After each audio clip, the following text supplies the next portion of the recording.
오늘 우리에게 주시는 하나님의 말씀은 빌립보서 1장 27절부터 30절까지의 말씀입니다. 제가 가지고 있는 성경으로는 신약성경 319페이지 빌립보서 1장 27절부터 30절까지 저와 여러분이 한 절씩 교독하시고 마지막 절은 같이 봉독하도록 하겠습니다. 오직 너희는 그리스도의 복음에 합당하게 생활하라. 이는 내가 너희에게 가보나 떠나 있으나 너희가 한 마음으로 서서 한 뜻으로 복음의 신앙을 위하여 협력하는 것과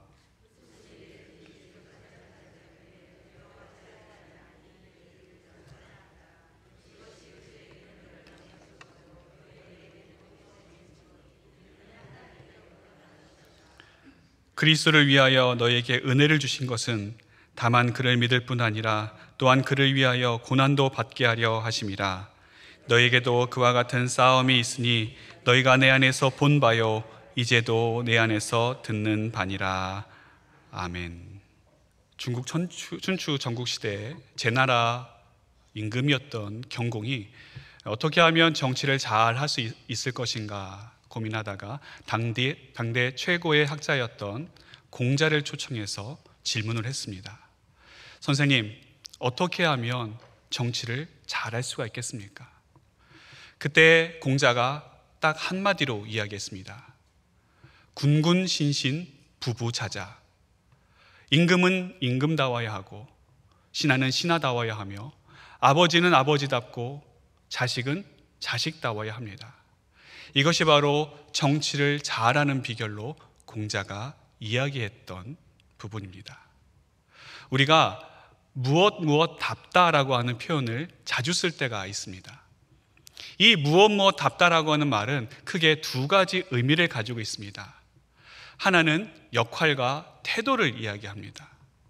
단순히 역할이라고 하는 것이 어떤 행동이나 행위에 그치는 것이 아니라 그 사람이 어떻게 그 역할을 감당하는가, 그리고 그 사람이 그 일을 행함에 있어서 어떤 자세와 태도로 그 일들을 감당하는가, 그것이 중요한 것이죠. 예를 들어 선생님과 선생님다움은 차이가 있습니다. 선생님은 가르치는 자리에 있으면 누구나 다 선생님이라고 불리웁니다. 하지만 그 모든 선생님들이 다 선생님답다고 이야기하지는 않습니다. 정말 학생들을 사랑하고 그리고 인격적인 존재로 존중해주고 그들을 진심 어린 태도로 대하고 그들에게 다가갈 때 저분은 참 진짜 선생님답다, 그런 이야기를 하게 되는 것이죠. 두 번째 무엇답다라고 하는 것은 그 자리에 어떤 사람이 자리에 앉아있다라고 한다면 그 자리에 어울리는 모습을 의미합니다. 어떤 자리에 있다고 해서 모든 사람이 그 자리에 다 어울리는 것은 아닙니다. 어떤 사람은 그 자리에 있는 것이 참 어울리는 사람이 있는 반면에 어떤 사람은 그 자리에 앉아 있는 것이 어색하고 불편한 사람이 있습니다. 그렇기 때문에 이 사람이 그 자리에 어울리는 사람인가, 그리고 어울리는 모습으로 있는 사람인가, 이것을 평가하기 위해서는 중요한 기준을 우리가 제시하게 됩니다. 그 사람이 그 자리에 어울리는 사람인가 아닌가, 무엇이 기준입니까? 가장 먼저는 능력입니다. 그런데 능력이 있다고 다 그 자리에 어울리는 것은 아닙니다. 그 능력을 오래 갈 수 있게 해주는 보다 더 중요한 것이 있는데 그것이 바로 그 사람의 인격과 품성입니다. 인격과 품성이 뒷받침되어 있지 않으면 아무리 능력이 출중해도 그 능력은 오래 가지 못하고 그 자리에 어울리지 않는 사람이 되고 맙니다. 얼마 전에 어떤 성도님과 이야기를 나누다가 그 성도님께서 이런 말씀을 하는 겁니다. 목사님, 저희 교회에 이제 모 권사님이 계신데 그 권사님은 참 권사님다운 권사님이세요. 그렇게 이야기를 하는 거예요. 제가 그 이야기를 듣는데 그 표현이 권사님다운 권사님, 그게 인상적으로 다가왔습니다.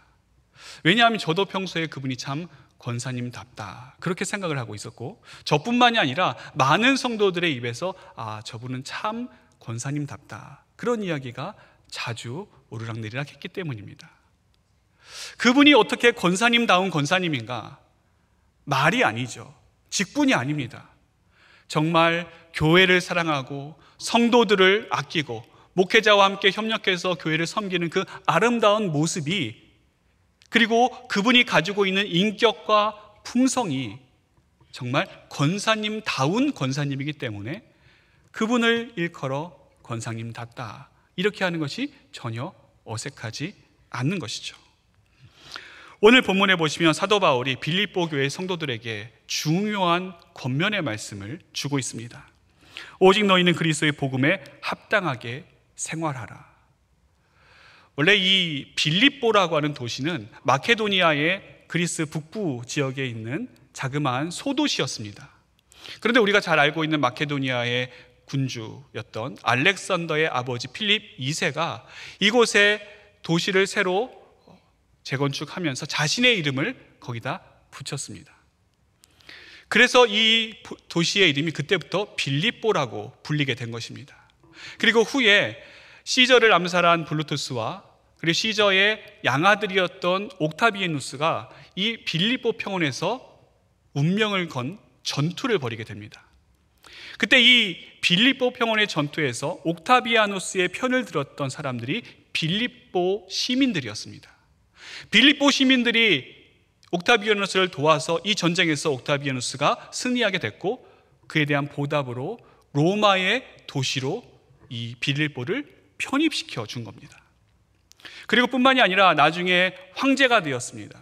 그리고 그 빌립보를 로마의 퇴역 군인들이 그곳에서 편안히 여생을 보낼 수 있는 휴양지로 만들었고, 마케도니아의 제일 첫 번째 되는 그런 도시로 크게 성장시켰습니다.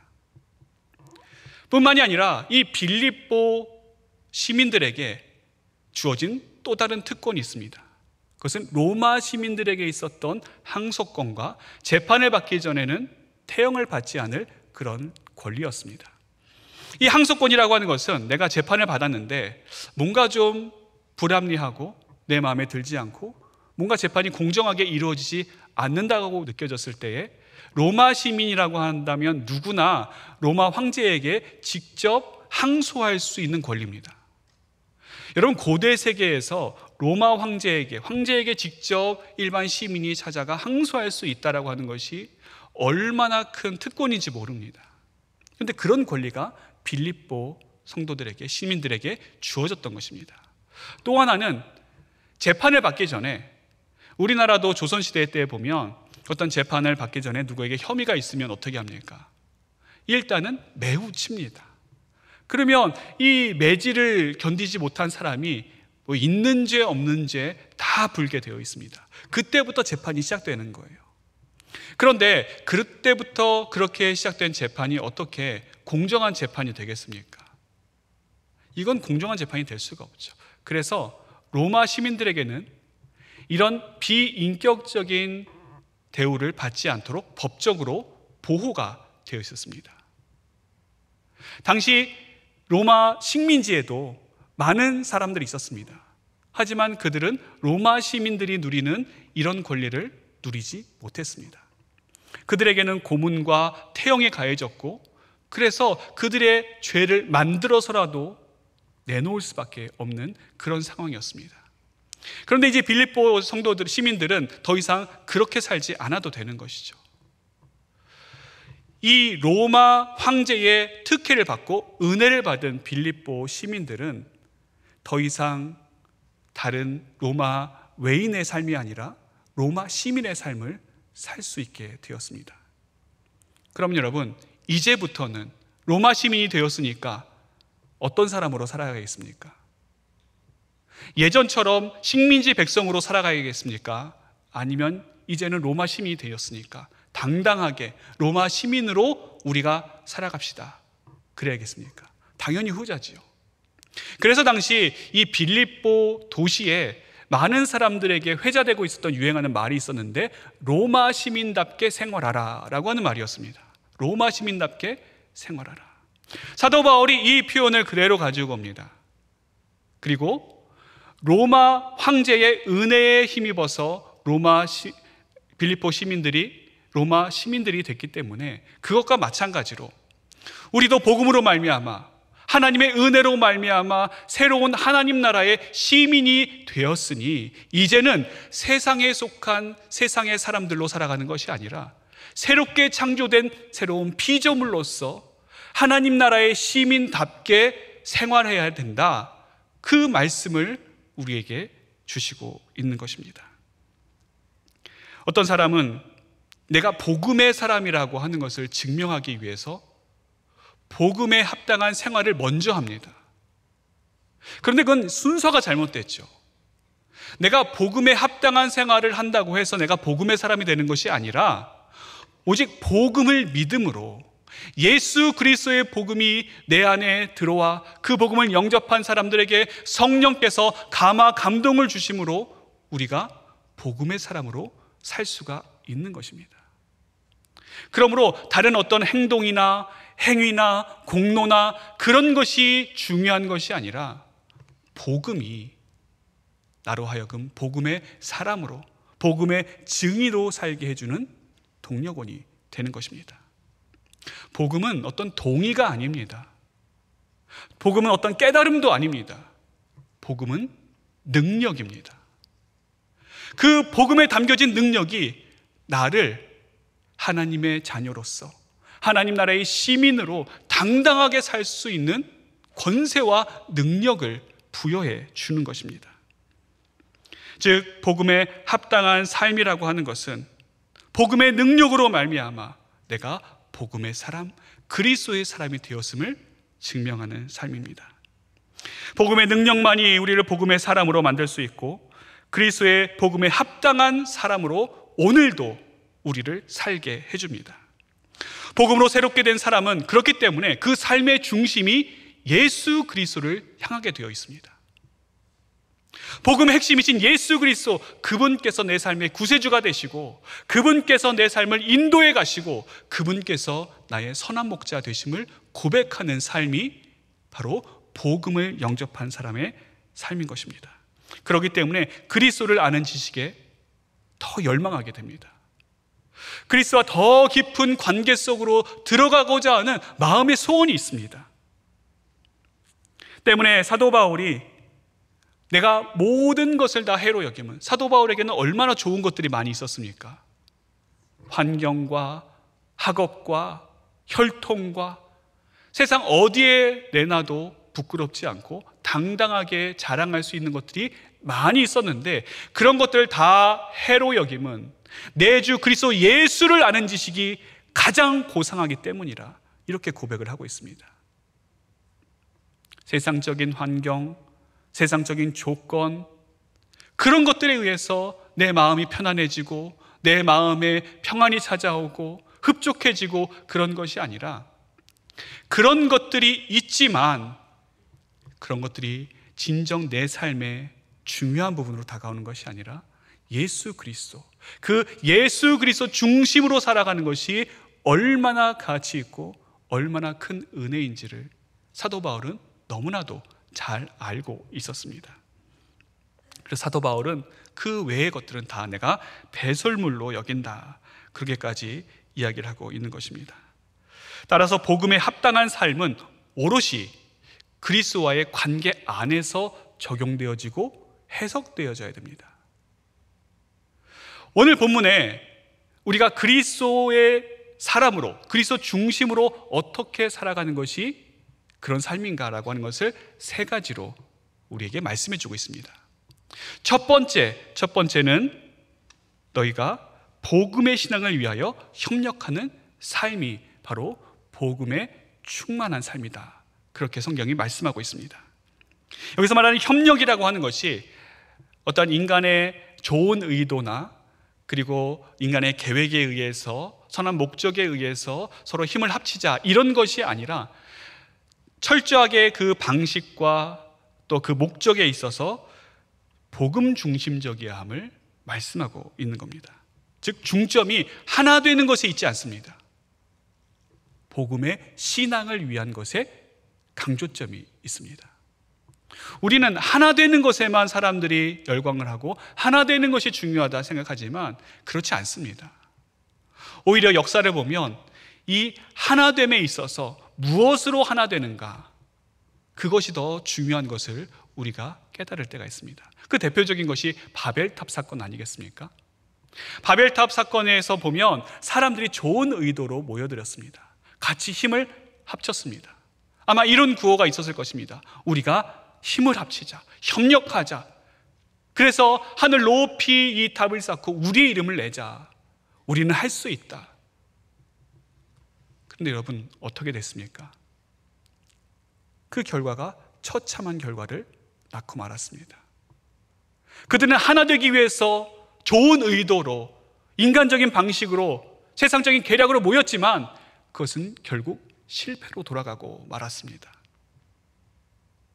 하나님께서 그들의 언어를 흩으셨고, 그래서 하나 되자고 하는 그 모임으로 모인 사람들이 결국에는 세계 만방으로 흩어지게 된 것입니다.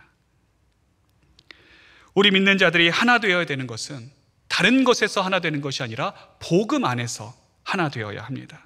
그리고 복음으로 주신 그 은혜 안에서 서로 협력해야 합니다. 하나님께서 우리에게 사명을 주셨는데 그 사명을 감당하기 위해서 나 혼자만의 힘으로는 안 됩니다. 개개인의 힘만으로는 한계가 있습니다. 중요한 것은 각각 맡은 자리에서 협력하고 주님의 은혜로 서로 도와 나가야 하는 것입니다. 여기서 이제 협력이라고 하는 언어적인 의미는 함께 힘을 합쳐 싸운다라고 하는 군대 용어입니다. 제가 군대에 있을 때에 이제 군사학 교관님이 들어오셔서 군사학에 대해서 강의를 한 적이 있습니다. 그분이 이제 부대를 편성하는데 이 부대의 특징을 3가지로 설명을 해 주시더라고요. 하나는 전투부대가 있고, 다른 하나는 전투지원부대가 있고, 또 하나는 전투근무지원부대가 있습니다. 언뜻 들으면 다 비슷비슷한 것 같지만 다 각각 쓰임새가 있고 용도가 있습니다. 전투부대는 뭐냐? 전투부대는 직접 전장에서 적과 맞닥뜨려 직접적인 전투를 하는 부대가 전투부대입니다. 그럼 전투지원부대는 그 전투부대가 잘 전투할 수 있도록 뒤에서, 후방에서 포를 쏜다든지 아니면 다리를 놓는다든지 지뢰나 어떠한 장애물을 설치한다든지 또는 항공을 통해서 지원한다든지 이 전투를 지원하는 부대가 전투지원부대입니다. 그리고 전투근무지원부대는 이 전투부대와 전투지원부대가 잘 자신의 역할을 감당할 수 있도록 인사, 군수, 행정 이런 것들을 잘 조직하는 곳이 전투근무지원부대입니다. 근데 그때 교관님이 하셨던 말씀이 이 3 부대 중에 어디가 제일 중요하냐, 어디가 제일 중요하다고 생각하느냐, 서로 막 자기가 원하는 부대를 다 이야기했습니다. 그랬더니 이 교관님이 그런 말씀을 하는 겁니다. 3 부대 다 중요하다. 3 부대 다 중요하지 않은 부대가 없다. 정말 중요한 것은 이 전쟁에서 승리하기 위해서 모든 각자의 부대가 서로 협력하고 서로를 도와주고 마음을 합해야 전쟁에서 진정한 승리를 비로소 거둘 수 있다. 그 이야기가 아직도 제 기억에 남습니다. 우리가 서로 협력하는 것, 하나님을 대적하는 이 세상에서 하나님을 모르는 세상은 교회를 대적합니다. 믿는 성도들을 대적합니다. 복음을 대적합니다. 그런 가운데 우리가 하나 되지 않으면 어떻게 여기서 승리할 수가 있겠습니까? 서로 한마음 한뜻으로 우리가 협력을 해야 합니다. 다른 성도들을 볼 때도 저분은 하나님의 파트너시구나, 또 우리의 협력자구나, 그런 존중하는 마음으로 성도들을 대해야 합니다. 이것에 대해서 빌립보서 2장 5절은 우리에게 좋은 팁을 주고 있습니다. 너희 안에 이 마음을 품으라, 곧 그리스도 예수의 마음이니. 예수님의 마음으로 서로를 대하고 예수님의 마음으로 한 마음 한 뜻이 되어야 함을 우리에게 말씀해 주고 있는 것입니다. 즉 그리스도 중심적인 협력, 그리스도 중심적인 하나됨이 복음에 합당한 생활임을 우리에게 말씀해 주고 있는 겁니다. 2번째 복음에 합당한 생활은 어떤 것인가? 그리스도 안에서 두려워하지 않는 삶입니다. 오늘 28절에 보시면 이렇게 말씀합니다. 무슨 일이든지 대적하는 자들 때문에 두려워하지 아니하는 이 일을 듣고자 함이라. 지금 사도 바울은 감옥에 갇혀 있는 상태입니다. 앞날을 알 수가 없습니다. 여기저기를 찾아봐도 두려운 상황들 뿐입니다. 밖에는 자신을 죽이려고 하는 대적들이 기다리고 있고, 또 이 감옥에 갇혀 있는 그 다음 스케줄이, 다음 일이 어떤 일이 벌어질지 아무도 장담할 수 없는 그런 두려움 속에 놓여 있을 수밖에 없는 상황이었습니다. 그런데 여기에서 바울은 어디에 주목하고 있느냐 하면 두려움의 근원을 살펴보고 있습니다. 지금 내게 찾아오는 이 두려움, 누구나 두려움을 느끼게 되는데 이 두려움의 근원이 어디에서 오는가? 내가 정말 두려워할 것을 두려워하는가? 아니면 두려워하지 않아도 되는 것을 두려워하고 있는가? 여러분, 우리가 두려워할 것을 두려워하는 것은 당연합니다. 우리 자신을 지키기 위해서 그것은 두려워해야 마땅하죠. 그러나 두려워하지 않아도 될 것에 대해서 두려워하면서 인생을 허비하고 거기에 노예로 살아가는 사람들이 참 많이 있습니다. 예수님께서는 마태복음 28장에 이런 말씀을 하십니다. 몸은 죽여도 영혼은 능히 죽이지 못하는 자들을 두려워하지 말고 오직 몸과 영혼을 능히 지옥에 멸하실 수 있는 이를 두려워하라. 누구를 우리가 더 두려워하고 크게 보는가에 따라서 우리 안에 찾아오는 이 두려움의 문제는 얼마든지 해결되어질 수 있는 문제입니다. 구약에 보면 엘리야라고 하는 선지자가 갈멜산에서 바알과 아세라 선지자 850명과 대결을 벌입니다. 누가 진짜 하나님인지, 누가 참신인지 우리가 여기서 겨뤄보자. 그래서 그 갈멜산에 이스라엘 백성들을 다 초청을 합니다. 사람들이 많이 모였죠. 엘리야가 먼저 성공을 양보합니다. 너희가 먼저 해라. 바알과 아세라를 섬기던 제사장들이 정말 열심히 제사를 드렸습니다. 그런데 아무런 응답이 일어나지 않았습니다. 마침내 엘리야의 차례가 되어서 엘리야는 무너진 여호와의 제단을 수축을 합니다. 그리고 도랑을 깊게 팝니다. 그리고 살찐 송아지를 그 위에 얹어놓고 나무를 쌓아놓고 그 재물과 나무 위에 커다란 물을 4번이나 붓습니다. 물이 얼마나 넘쳤던지 그 고랑에 가득 채워졌다 성경에 기록하고 있습니다. 우리 같으면 불이 안 붙을까 봐 최대한 나무도 마른 장작으로 구해올 텐데 엘리야는 그렇지 않았습니다. 담대하게 선포했습니다. 엘리야가 여기서 어떻게 담대하게 그렇게 할 수가 있었을까요? 그것은 그가 자신을 지켜주시는 하나님을 바라봤기 때문입니다. 그런데 아이러니하게도 그 다음 장에 바로 이세벨이 이 엘리야를 죽이겠다라고 하는 소식을 엘리야가 듣습니다. 그런데 그 소식이, 그 이야기가 너무 엘리야를 힘들게 했습니다. 그래서 두려워하여 광야로 도망하게 됩니다. 여러분, 어떻게 이런 일이 일어나게 된 겁니까? 엘리야가 자신을 지키시고 도우시는 하나님께 주목했을 때 그는 두려워하지 않았습니다. 사람들 앞에서 담대했고 당당하게 하나님의 말씀을 선포할 수가 있었습니다.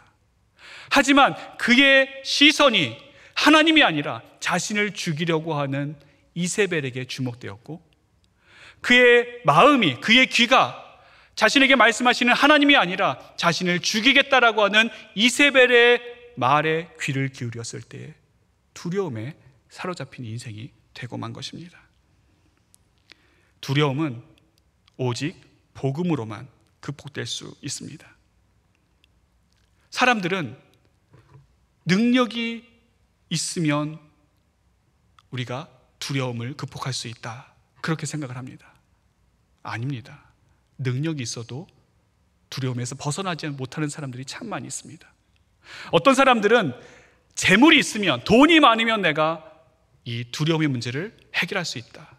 아니요, 돈이 아무리 많아도 우리의 근원적인 이 두려움의 문제는 해결되지 않습니다. 어떤 분들은 이야기합니다. 두려움의 요소를 제거하면, 이 두려움의 요소만 없으면 내가 두려워하지 않을 것이다. 얼핏 들으면 그럴듯하지만 내가 원인 모를 두려움, 이유를 알 수 없는 그 염려와 근심 걱정에 오늘도 잠 못 이루는 분들이 얼마나 많이 있습니까? 두려움의 요소를 뺀다고 해서 내가 두렵지 않은 것이 아니라 내가 무엇 때문에 두려움에 처해 있는지, 그리고 무엇에 주목하고 무엇을 바라보고 무엇을 의지할 때에 이 두려움의 문제를 해결할 수 있는가를 우리가 잘 살펴봐야 됩니다. 그 비법은 오직 복음뿐입니다. 복음에는 하나님의 마음이 담겨 있습니다. 복음에는 우리를 향한 예수 그리스도의 사랑이 계시되어 있습니다. 그러므로 복음에 집중하고 그 복음에 사로잡히고 그 복음을 묵상할 때 우리는 우리를 위협하는 그 어떤 두려움에서, 그 어떤 괴로움과 고통 속에서 담대한 인생을 살아갈 수가 있는 겁니다. 세 번째 복음에 합당한 삶은 어떤 삶인가? 복음의 신앙을 위하여 협력하는 삶입니다. 그리고 하나님의 은혜로서 그 은혜를 은혜답게 살아가는 사람들입니다. 복음을 영접한 사람은 하나님의 은혜에 감사합니다. 그리고 그 은혜가 자신의 삶을 이끌어간다라고 하는 것을 기억합니다. 우리가 은혜 중심의 삶에 대해서 오해하는 부분들이 많이 있습니다. 어떤 분들은 은혜 중심이라고 하면 아무런 문제가 없고 세상에서 잘 되고 하나님께서 복 주셔서 평안한 삶을 살 수 있는 그것이 바로 은혜로운 삶이다, 그렇게 이야기하지만 성경은 그렇게 말씀하고 있지 않습니다.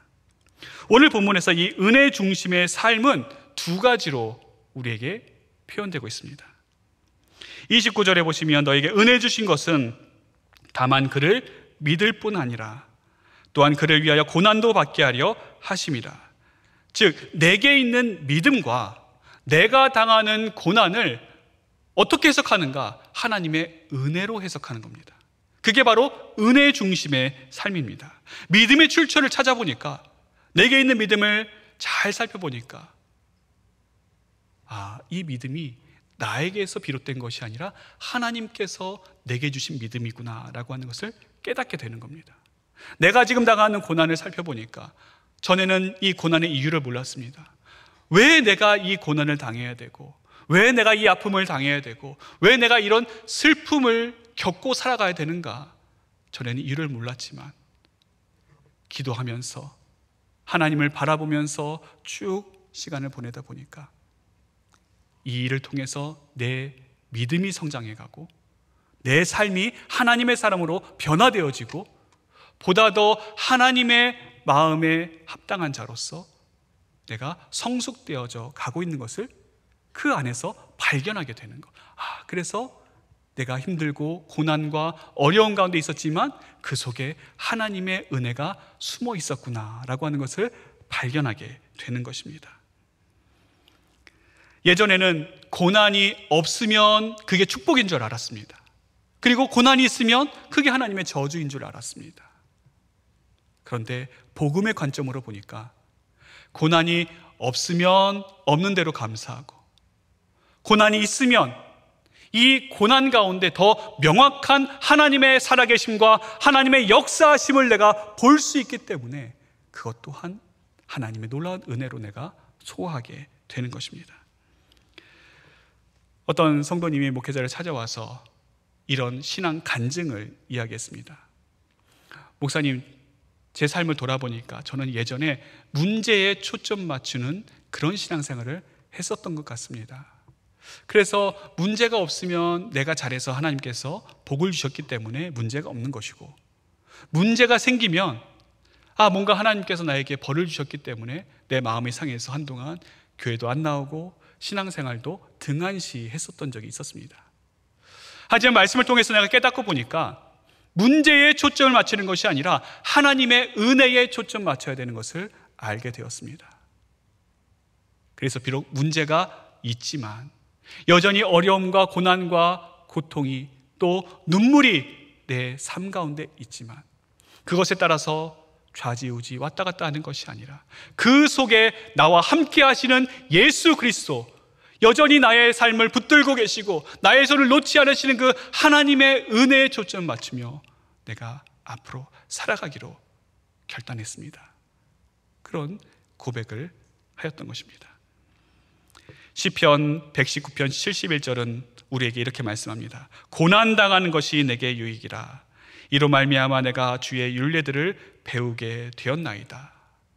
누구나 고난은 피하고 싶고 될 수 있으면 고난은 나에게 다가오지 않기를 원합니다. 어떤 사람들은 이 고난이 나의 실패라고 생각을 합니다. 나의 절망이라고 생각을 하고 나의 괴로움이라고 그렇게 좌절합니다. 그러나 우리 그리스도인들에게 있어서 고난은 더 이상 우리를 끌어내리는, 우리를 막는 장애물이 아니라 오히려 주님과 함께 하나님의 은혜 가운데 그것을 넘어서게 하는 하나님의 선물임을 고백하는 자들인 것입니다. 우리가 어떻게 여러분 구원받게 되었습니까? 우리가 거저 구원받은 것 아닙니다. 주님의 고난받으심으로 구원받았습니다. 주님의 십자가 고난이 우리를 살게 했고, 주님께서 십자가에 달려 돌아가심으로 그 고난과 고통을 통해서 우리가 하나님의 자녀가 된 것입니다. 고난에는 바로 그러한 하나님의 놀라운 섭리가 숨어 있습니다. 내가 당하는 고난도 마찬가지죠. 이 고난을 통해서 하나님께서 어떻게 역사하실지 우리는 알지 못합니다. 우리는 현상만 볼 뿐이죠. 내가 당하는 이 고통의 감각만 기억합니다. 여기에만 초점 맞춰져 있습니다. 그러나 아니요, 하나님께서 그것을 통해서 놀라운 구원의 역사를 이루실 것입니다. 나는 알지 못하지만, 나는 예상하지 못하지만 하나님께서 나를 통해서, 나를 통로로 사용하셔서 하나님의 놀라운 구원의 역사와 은혜와 섭리를 세계 열방 가운데 전파하게 하는 통로로, 도구로 우리를 사용하시게 되는 것입니다. 오늘 주님께서는 이 빌립보서의 말씀을 통해서 우리에게 귀한 음성을 들려주십니다. 그리스도의 복음에 합당하게 생활하라. 그리스도의 복음에 합당하게 생활하라. 우리가 그리스도의 복음에 합당한 생활을 하기 위해서는 다른 것이 먼저가 아니라 주님의 복음으로 내 심령을 충만히 채우는 것이 먼저입니다. 내 안에 복음이 충만할 때 그 복음이 나로 하여금 하나님의 사람으로 살게 하고, 그 복음이 나로 하여금 세상 가운데 승리하는 자로 살게 하고, 그 복음이 나를 변화받은 새로운 하나님 나라의 시민으로 살게 하는 것입니다. 오늘 우리에게 주신 이 말씀을 깊이 묵상하시면서 복음에 합당한 생활을 하는 우리가 되어야 할 것입니다. 기도하겠습니다. 하늘에 계신 우리 아버지여, 이름이 거룩히 여김을 받으시오며 나라의 마옵시며 뜻이 하늘에서 이룬 것 같이 땅에서도 이루어지이다. 오늘날 우리에게 일용할 양식을 주옵시고, 우리가 우리에게 죄 지은 자를 사하여 준 것 같이 우리 죄를 사하여 주옵시고, 우리를 시험에 들게 하지 마옵시고 다만 악에서 구하옵소서. 대개 나라와 권세와 영광이 아버지께 영원히 있사옵나이다. 아멘.